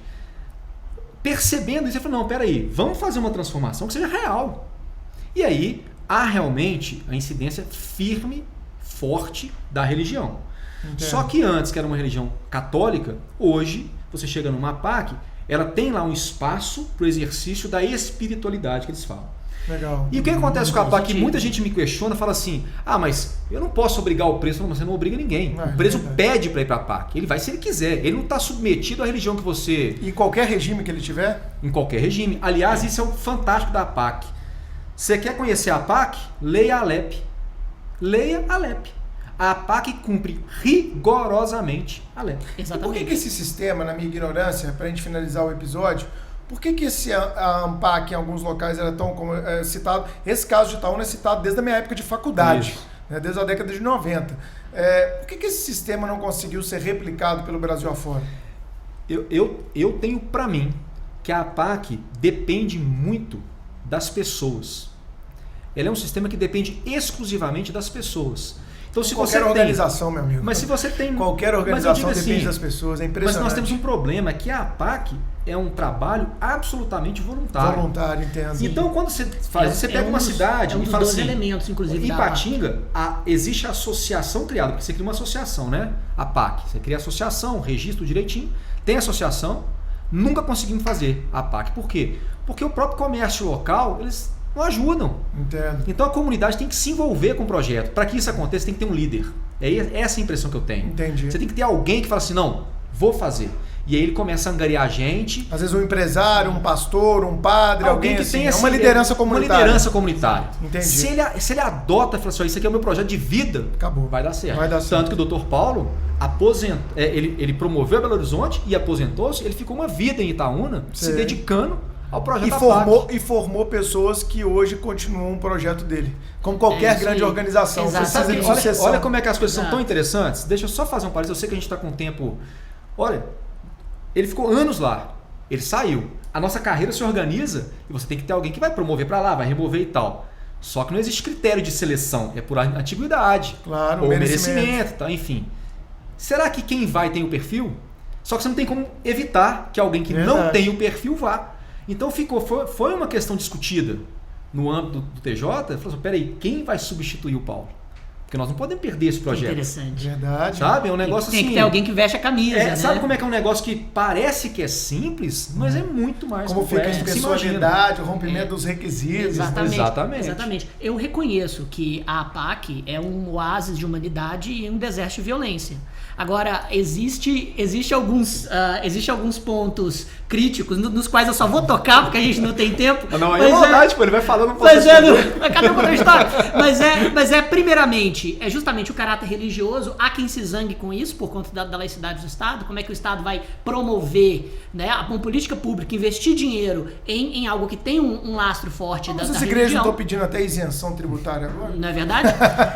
O segundo ponto é que a APAC só tem justamente toda essa projeção porque o Estado não é capaz de seguir a LEP no sistema comum. Sim. Se o Estado seguisse a LEP no sistema comum, talvez, né, ela não seria esse céu e talvez ela funciona mais por causa papel disso. Do Estado, né? Será que é papel do Estado também ou será que a sociedade civil tem que ajudar ele tem nessa muita crítica com relação a isso. Exatamente. E o outro ponto é que não em todas as APACs, mas em algumas delas existe uma seleção muito rigorosa de quais presos vão para lá. No sentido de que só justamente aqueles que têm apoio da família, só aqueles que não... Mas isso não acontece em todas, né? Mas só aqueles que têm realmente chance de ressocialização. Então existe esses pontos, né? Que são esses pontos de... Aí tem que ficar com outro episódio para contar sobre a APAC. Vamos ter outro episódio só para a APAC. Vamos então às dicas supremas do nosso episódio de hoje. Chiquinho, qual sua dica suprema? Olha só, a minha dica suprema, eu ia trazer 8 livros de execução, mas Oi? Meu Deus! Eu ia trazer 8 livros de execução, mas eu fui podado pelo chefe e eu vou falar... chefe. Exato, e eu vou falar brevemente. O primeiro livro é da Débora Regina Pastana, Política e Punição na América Latina. É um estudo criminológico dos números da América Latina, do Brasil e na Argentina, principalmente, sobre a adoção de um viés punitivista gerencialista norte-americano a partir da década de 90. E a demonstração também de como o aumento da prisão não representou uma diminuição do número de crimes, principalmente de crimes violentos, muito pelo contrário, né? A causalidade é invertida. A Execução Penal e Resistências, de Clélia Canabravo Aleixo. Eu fui aluna dela. Eu também fui aluna, na verdade ela é minha orientadora de mestrado. É mesmo? Puxa saco. Um excelente... A gente vai chamar sua orientadora aqui. Tá atrasado lá para entregar trabalho? Como é que é? Não, de jeito nenhum. Execução Penal e Resistências mostra justamente a deslegitimação do sistema penal brasileiro e Curso de Penologia e Execução Penal de Massimo Pavarini, um dos maiores criminólogos da Itália, mas esse livro adapta a doutrina dele para o Brasil.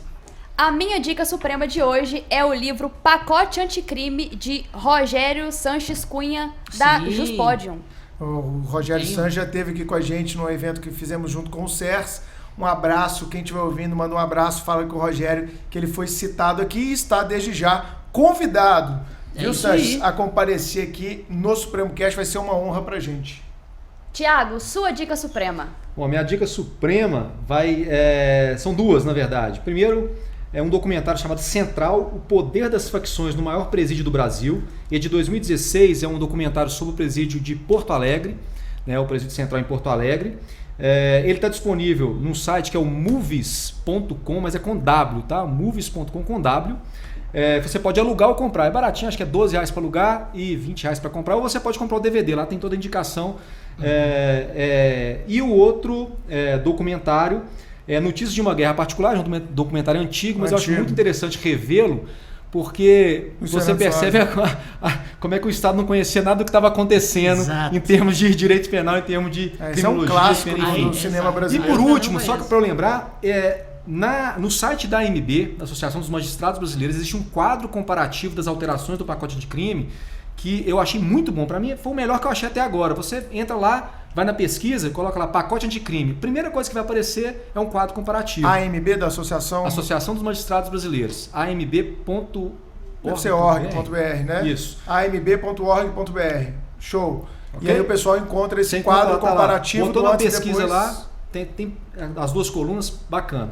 Show. E eu, como faço sempre, Carol, a minha dica suprema vai ser o livro do nosso convidado, o Thiago Graziani Gandra. Ele tem o livro Prisão sem Vigilância Estatal, Evolução da Pena de Prisão e o Método APAC. Isso foi um livro, foi uma tese sua? Foi sua tese de mestrado? Você fez em Portugal, que, junto aliás, com o Gabriel Habib, com o Habib, né? Você era parceiro do Habib lá de quarto, que eu tô ligado, que ele já me Não, contou. eu fui com a minha esposa, muito casado. O que é isso, cara? Vocês eram amigos, sai pra lá.